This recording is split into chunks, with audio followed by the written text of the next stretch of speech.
চলো আমরা এবার ময়মনসিংহ 2022টা করি।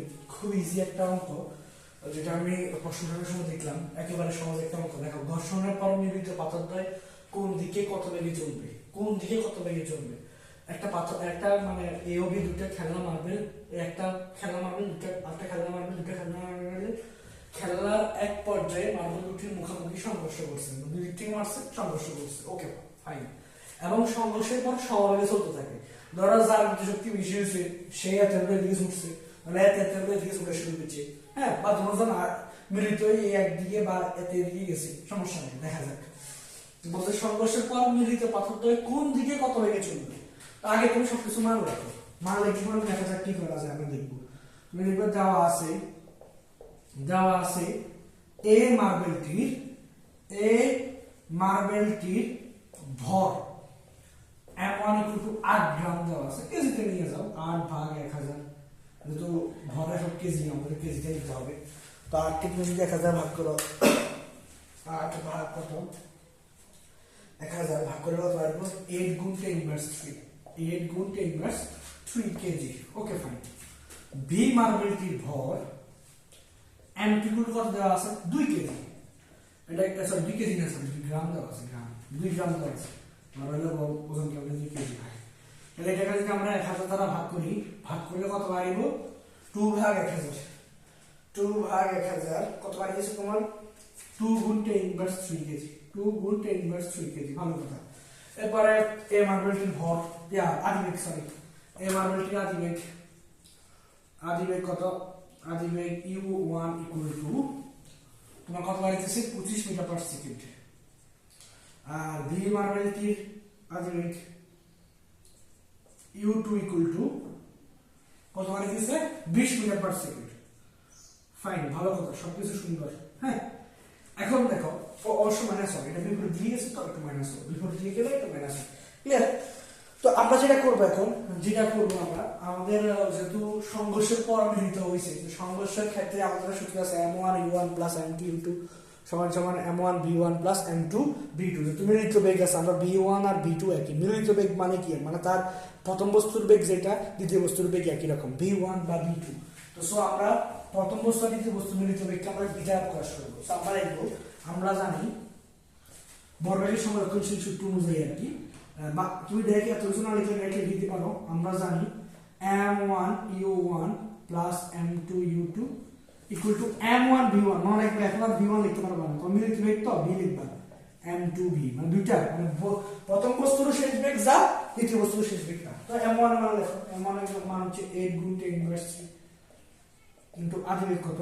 আদিবেগ হচ্ছে এর 25 যোগ নামটা তুমি বিয়োগে করো, কারণ আচ্ছা আমি করি। তাহলে M2 হচ্ছে 2 × 10⁻³ গুণ U2 মান কত? -20। আর এখান থেকে B কমন নিলে M1 + M2। M1 এর মান হচ্ছে কত? 8 × 10⁻³ যোগ 2 × 10⁻³ এটাকে হিসাব নিকাশ করতে হবে। 8 × 10⁻³ গুণ 25, আমি এটাকে গুণ করতে হবে। দেখো, 8 × 10⁻³ গুণ কত? 25। 10⁻³ গুণ 25 কত বার দিয়েছে তোমার? 0.2। আর এখান থেকে প্লাসে, এই দেখো প্লাসে মাইনাসে মাইনাস, 2 × 10⁻³ 2 × 10⁻³ গুণ 20 কত বাড়িয়েছে? 0.04। 0.2 0.04। এখান থেকে এদিকে যোগ করলে 8 × 10⁻³ যোগ 2 × 10⁻³ যোগ করে কত হবে? 0.01। B × 0.01। এবার এখান থেকে এটা বিয়োগ করো, 0.2 থেকে 0.04 বিয়োগ করো, 0.2 - 0.04 ভাগ করলে কত হয়? বিয়োগ করলে কত হয়? তোমার 0.16। এটা এখানে গুণাকার আছে, সেটা ভাগ হলো 0.01 ভাগ করে দেখা কত হয়? 8টা বাড়িতে পারা হতো না, 0.01 ভাগ করলে তোমার বাইরে দিচ্ছে কত? 16। সরি 16 বিয়োগ করা কত? 16 মিটার/সেকেন্ড। এটা হচ্ছে আমার মিলিত বেগ। এটা হচ্ছে আমার কি বেগ? মিলিত বেগ। মানে দুটো বস্তু সংঘর্ষে লিপ্ত হওয়ার পর এই দুটো বস্তুর কি বেগ? এটা মিলিত বেগ। ক্লিয়ার? তো সেটা খুব সহজ, ঘর্ষণের সংঘর্ষের পর মিলিত পাতন দ্বয় কত বেগে চলবে? 16 মিটার পার সেকেন্ড বেগে চলবে। শেষ। এরপরে আমরা যেটা যাবো, উদ্দীপকের ঘটনাটি ভরবেগ ও গতিশক্তির সংরক্ষণশীলতার নীতি মেনে চলে কিনা।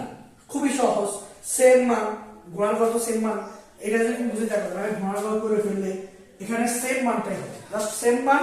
আমি কি করবো, এই পাঁচটা মুছে ফেলবো।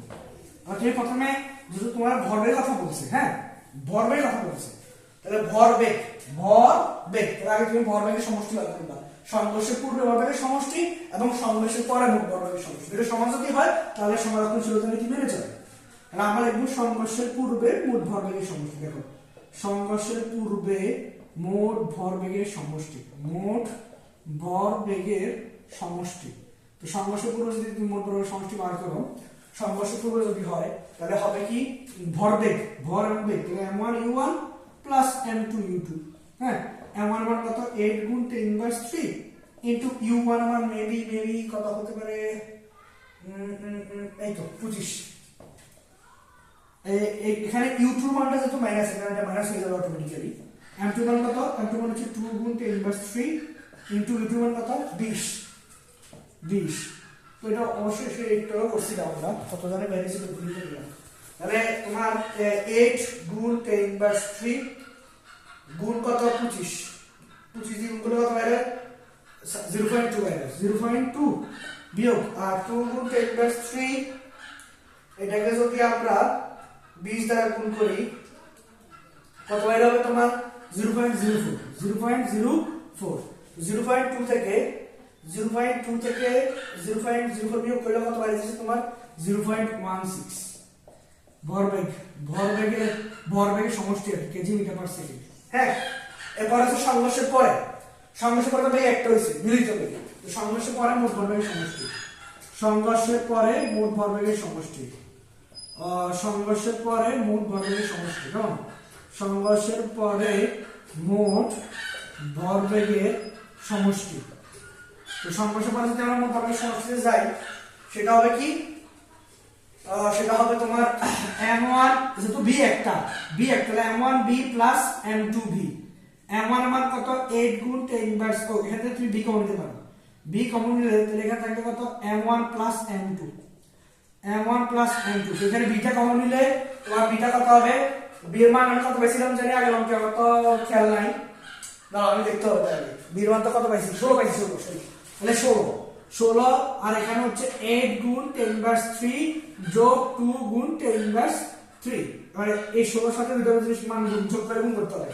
অবশ্যই এখানে আমরা গুণটা করে দেখব কত হয়। 8 গুণ 10 ইনভার্স 3 তারপর হচ্ছে যোগ 2 গুণ 10 ইনভার্স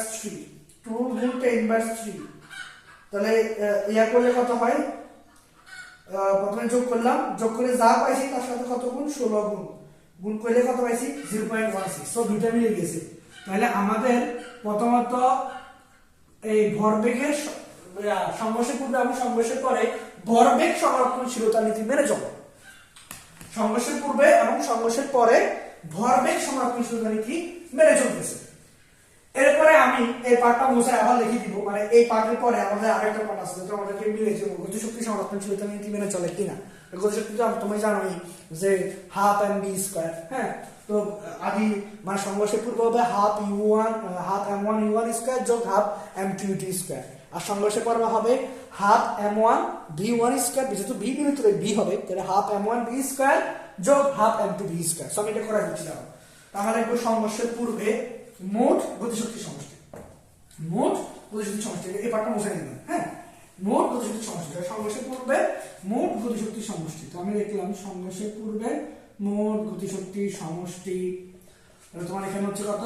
এই যে দেখো half m1 u1 square plus half m2 u2 square, মানে হাফ mv স্কয়ারের অনুরূপটা আর কি।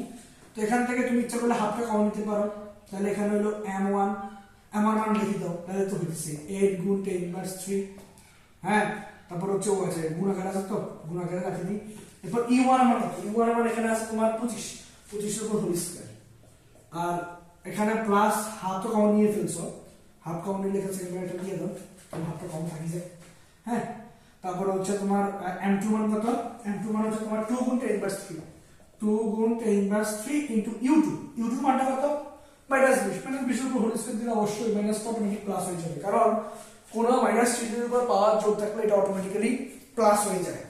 এবার আমরা যদি কাজটা করি, হাফ যেমন আছে আমি থাকুক, 25 উপর হোল স্কয়ার 25 কা বার গুণ 2 বার 625 বার মেবি, এরপরে গুণ 8 গুণ 10 ইনভার্স 3, হিসাব নিকাশ করে কত বার দিতেছে তোমার 5 বার দিতেছে, তাহলে এই দুটো মানটাকে আমি পাচ্ছি 5 যোগ আবার 20 মাইনাসটা তো প্লাস হয়ে গেছে, 20 উপর স্কয়ার 400 লাগে 2 গুণ 10 ইনভার্স 3 গুণ করতে হবে, গুণ করলে কত বার হচ্ছে তোমার বাড়িতেছে 0.8। তো এই দুটো মানকে যোগ করে হাফ দ্বারা ভাগ করতে হবে, হ্যাঁ দুটো মানকে যোগ করে তোমার হাফ দ্বারা ভাগ করতে হবে বা 0.5 দ্বারা গুণ করতে হবে, যেটা করে এটা দিয়ে আনসার নিবে 2.9 বাড়ছে, তাহলে 2.9 জুল এর গতিশক্তি একক, এটা হচ্ছে সংঘর্ষের পূর্বের মোট গতিশক্তি। এবার তুমি যদি সংঘর্ষের পরে যাও, তোমার জায়গা নাই, আমি এটা এই পার্টটাকে মুছিয়ে সংঘর্ষের পরে মোট গতিশক্তি সমষ্টি বের করতে হবে।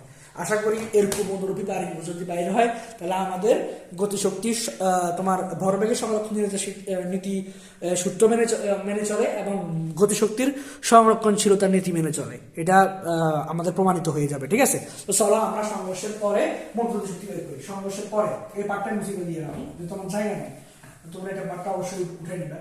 সংঘর্ষের পরে মোট গতিশক্তির সমষ্টি, সংঘর্ষের পরে তাহলে হাফ m1 ওই v স্কয়ার, যেহেতু বেগ একই তাহলে হাফ m2 v স্কয়ার, এখান থেকে তুমি চাইলে হাফ v স্কয়ারটাকে কম নিতে পারো, তাহলে m1 প্লাস m2, হ্যাঁ হাফের মান তো আচ্ছা হাফ হাফ জায়গাতে রেখে দিলাম, b এর মান কত, b এর মান কত আছে 16 এর উপর স্কয়ার, আর এখানে তুমি যদি যোগ করো এটারও মান নাই, সিউ কত জানে পাইছিলাম, দেখো m1 মানে কত, m1 মানে হচ্ছে 8 গুণ 10 ইনভার্স 3, 8 গুণ 10 ইনভার্স 3 এর সাথে যোগ করে তুমি লিখবে 2 গুণ 10 ইনভার্স 3, যোগটা শেষ করে কত বাইরেছে তোমার 0.01, তাহলে 0. কত বাইরেছে 0.1, তাহলে তুমি ব্রেকিং করে ফেলো 0.01, 0.01 লগে 16 গুণ করে আমি 200 পাবো, আমি জানি না 16 গুণ করি, 16 গুণ 16 শিউর না, তাই করে নেবে ভালো, হিসাব নিকাশ করলে টোটাল 1.28 বের হচ্ছে, আর এটা তো বেড়েছে আমি 2.9, আমি কি কোথাও ভুল করলাম, ওইখানে তো আলটিমেটটা ঠিক মতো লিখছিলাম b স্কয়ার 16 আমি কোথাও ব্রেকআপ করে ফেলছি তো মেবি, m1 m2, হ্যাঁ b স্কয়ারটারে কমন নিয়ে ফেললাম, b স্কয়ারটারে কমন নিলে কি মান কত 16 বাইছে না, 16 বাড়লে 16 গুণ 16 গুণ 0.5 128 বেড়েছে, 128 গুণ এখানে হচ্ছে 2 গুণ 10 ইনভার্স 3, 128 বেড়েছে কেন, হ্যাঁ তাহলে 2 গুণ 10 ইনভার্স 3, তাহলে মেবি আমরা এটা কোনো একটা ভুল করছি, যোগ 8 গুণ 10 ইনভার্স 3, 8 গুণ 10 ইনভার্স 3 ভুল তো করার কথা না, তাহলে গুণ 128 1.28 জুল বেড়েছে, আর এটা কি 2.98 জুল বেড়েছে, তাহলে আমি এটাকে তো খুঁজে বের করতে হবে, বুঝে করতেছি তো আমরা মুছে ফেলছি, ভুলটা খোঁজার কোনো অপশন নেই, বুঝতে বলবো না ঠিক পর্যন্ত লিখলাম, হাফটাকে কমন দিছি, বিটাকে বিস্কুটটাকে কমন দিছি, m1 প্লাস m2, এটা তো ঠিক আছে, তো তার মানে আমরা আগেরটা তো ভুল করছি, আমি দেখি না, আমি একটু ভিডিওটা পজ করে দেখতেছি কোথায় ভুল হয়েছে, আগেরটা দেখতে হবে, ভিডিওটা পজ করে আবার চেক করে দেখতে হবে, না আমার তো ঠিকই আছে, আমরা চেক করে দেখলাম, তো তার মানে কি হলো, তার মানে ওই যে তোমার ভরবেগের সংরক্ষণ নীতি মেনে চললো, গতিশক্তি সংরক্ষণশীলতা নীতি মেনে চলেনি, আমাদের অঙ্ক ঠিকই আছে, তাহলে ভরবেগের সংরক্ষণশীলতা নীতি মেনে চললেও আমার তো প্রশ্ন করছে চলে কি না, আমি তো ভাবছিলাম যে ভরবেগের সংরক্ষণশীলতার নীতি এবং গতিশক্তি সংরক্ষণশীলতার নীতি মেনে চলে, ব্যাখ্যা করো বা প্রমাণ পাও বা দেখাও, আমি ভাবছি দেখে আমাকে কোশ্চেন করছে, সো ভরবেগের সংরক্ষণশীলতার নীতি মেনে চললেও গতিশক্তি সংরক্ষণশীলতার নীতি মেনে চলে না। আমাদের এই সৃজনশীলটাও শেষ, এরপরে আমাদের সিরিয়াল ওয়াইজ আছে ঢাকা বোর্ড 2020, তো চলো আমরা পরবর্তীর জন্য প্রস্তুতি নিই, এটা আমাদের এখানেই শেষ।